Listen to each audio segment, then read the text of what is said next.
Right, hello social media. So I'd like to make this video about the flu world order and also the chameleon virus, which basically is what it is, because they change the story depending on what we believe in. Right, okay.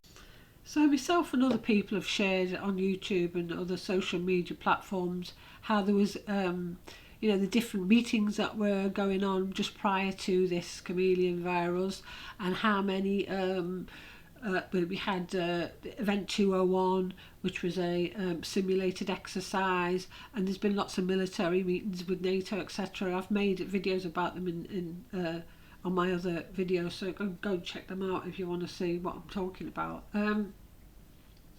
So 3 days before this Gates simulated exercise occurred, there was a report that was dated September 2019, which is just 3 months before World Health Organization first mentions about this chameleon virus. So, and this report comes from the Global Preparedness Monitoring Board. Now, who's even heard of this Global Preparedness Monitoring Board?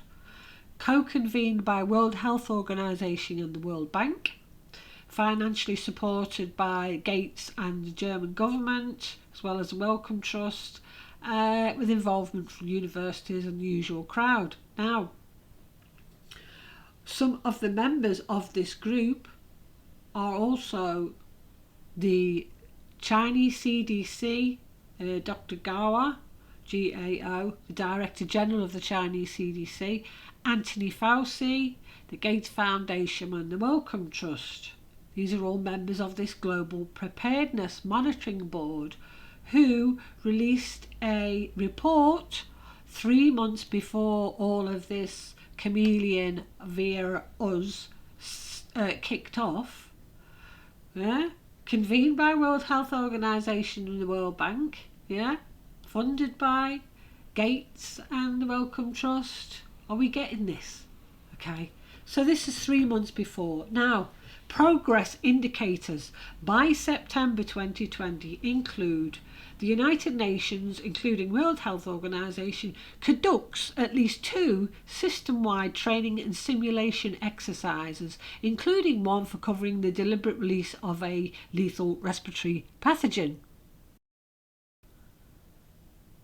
And the ultimate objectives of this report go on: the tools and system needed to respond effectively to a fast-moving and lethal respiratory pathogen are in place.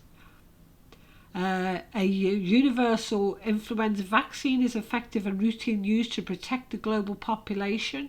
New therapeutics and broad-spectrum antivirals are widely available to treat and reduce mortality from a range of viruses. Novel pathogens are routinely identified and sequenced, and the sequences are shared on a globally accessible website. Distributed manufacturing of vaccines, including nucleic acid types, begins within days of obtaining new sequences, and effective vaccines are pre-tested and approved for use within weeks. It also states the Secretary General of the United Nations convenes a high-level dialogue with health, security and foreign affairs officials to determine how the world can address the threat of a lethal respiratory pathogen pandemic, as well as for managing preparedness for disease outbreaks in complex. The Chinese CDC helped to form the report.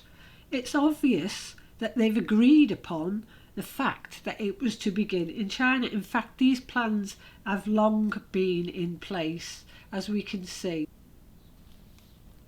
The Chinese CDC Director General also was at the event 201. So you've got the Chinese CDC involved in a report saying that we need to do a test of all this. We've got the same person at the exercise pandemic mock-up involving them all. This is evidence that all the agencies that are involved in this so-called pandemic, including the UN, World Health Organization, governments, health departments, all of them, they were all informed by this Global Preparedness Board in September that for the next year, up until September 2020, they would be having 2 tests, one of which to have a global response to a lethal virus that causes a pandemic, and that the objectives that they had in that report were the exact same objectives that we're having for this pandemic. Can you see what this is implying? Commit to this. They basically have got to put all the resources in, financial or domestic resources, to commit to this sustainable goals from the UN, and also the state that the countries will have completed an assessment for their capacities by July.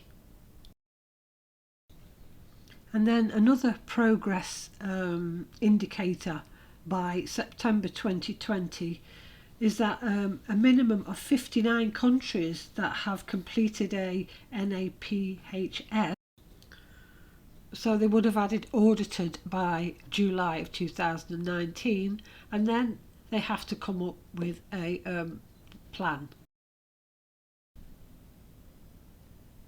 In my next video, I'd like to cover the contact tracing subject and how the NHS in the UK have sold our data to the CIA-fronted company Palantir for £1, and how that will actually affect us as far as these phone apps and data collection goes. Well, that's it for now. Thank you for listening.